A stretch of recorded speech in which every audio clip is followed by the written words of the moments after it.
ঢাকা বিশ্ববিদ্যালয় এবং জাহাঙ্গীরনগরে দুজনকে পিটিয়ে হত্যার ঘটনায় দোষীদের সর্বোচ্চ শাস্তির দাবি জানিয়েছে বৈষম্য বিরোধী ছাত্র আন্দোলন। ঢাকা বিশ্ববিদ্যালয়ের স্বোপার্জিত স্বাধীনতা চত্বরের সমন্বয়করা বলেন, হত্যাকাণ্ডের সাথে জড়িতদের বিরুদ্ধে ইতোমধ্যে আইনি ব্যবস্থা নেওয়া হয়েছে। ছাত্রলীগ করলেও কারো উপর মব জাস্টিস করা যাবে না বলেও জানান বৈষম্য বিরোধীরা। এদিকে হত্যার সাথে জড়িত অভিযোগে ঢাকা বিশ্ববিদ্যালয়ের ফজলুল হক হলের 3 শিক্ষার্থীকে গ্রেফতার করা হয়েছে। রিপোর্ট করছেন আদিন সজীব। তখন বুধবার রাত 10টা ঢাকা বিশ্ববিদ্যালয়ের ফজলুল হক মুসলিম হলে চোর সন্দেহে তোফাজ্জলকে কয়েক দফা মারধরের পর ক্যান্টিনে ভাত খাওয়ানো হয়। এরপর আবারও মারধর করলে একসময় মারা যান তিনি। এ ঘটনায় 7 সদস্যের একটি তদন্ত কমিটি গঠন করে ঢাকা বিশ্ববিদ্যালয়। পিটিয়ে হত্যার সাথে জড়িত থাকার অভিযোগে এরই মধ্যে হলের 3 শিক্ষার্থী সুমন, জালাল এবং শাকিলকে আটক করে পুলিশের কাছে দিয়েছে বিশ্ববিদ্যালয়ের প্রশাসন। ডক্টর সাইফুদ্দিন আহমেদ জানিয়েছেন, এদের মধ্যে জালাল হল শাখা ছাত্রলীগের সাবেক বিজ্ঞান ও প্রযুক্তি সম্পাদক।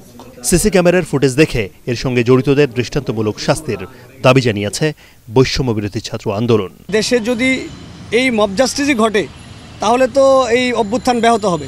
কেউ যদি দোষী হয় তাহলে তদন্ত সাপেক্ষে যথাযথ প্রক্রিয়া মেনে বিচারের আওতায় তাদেরকে নিয়ে আসতে হবে। এলো ভিশন মুশকিল আসান অফার। যে কোনো ব্র্যান্ডের পুরনো ফ্রিজ নিয়ে চলে আসুন ভিশন শোরুমে আর নিয়ে যান নতুন ভিশন ফ্রিজ 20% পর্যন্ত ছাড়।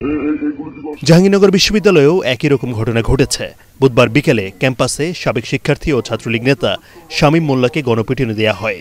মারধরের পর একদল শিক্ষার্থী পুলিশের কাছে সোপর্দ করলে চিকিৎসাধীন অবস্থায় গণস্বাস্থ্য হাসপাতালে তার মৃত্যু হয়। এ ঘটনায় জড়িতদের সর্বোচ্চ শাস্তি নিশ্চিতে তদন্ত কমিটি গঠন করা হয়েছে।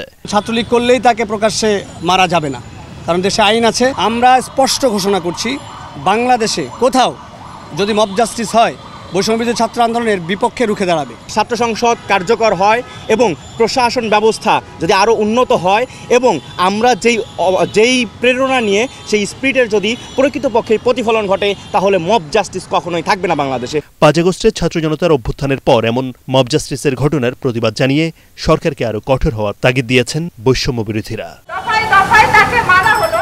আদিন সজীব, ATN বাংলা, ঢাকা।